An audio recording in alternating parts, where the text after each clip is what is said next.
കോഴിക്കോട് മുക്കം ഇരുവഴിഞ്ഞിപ്പുഴയിൽ മൃതദേഹം കണ്ടെത്തി. മുക്കം അഗസ്ത്യൻമുഴിക്കടവിലാണ് സ്ത്രീയുടെ മൃതദേഹം കണ്ടെത്തിയത്. തോട്ടത്തിൻകടവ് നിന്നും കാണാതായ കോമുള്ളക്കണ്ടി വീട്ടിൽ ആയിഷയുടെ മൃതദേഹമാണിതെന്ന് പോലീസ് അറിയിച്ചു. ഇന്ന് രാവിലെയാണ് ആയിഷയെ കാണാതായത്. വിവരങ്ങളുമായി സലാം മുഹമ്മദ് ചേരുന്നുണ്ട്. സലാം, എന്തൊക്കെയാണ് വിവരങ്ങൾ?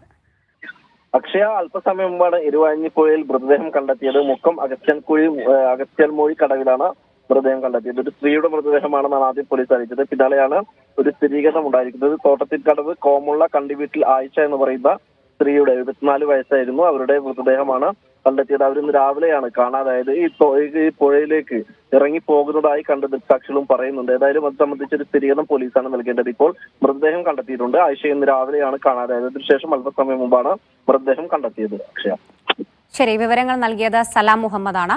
ഒരിടവേള.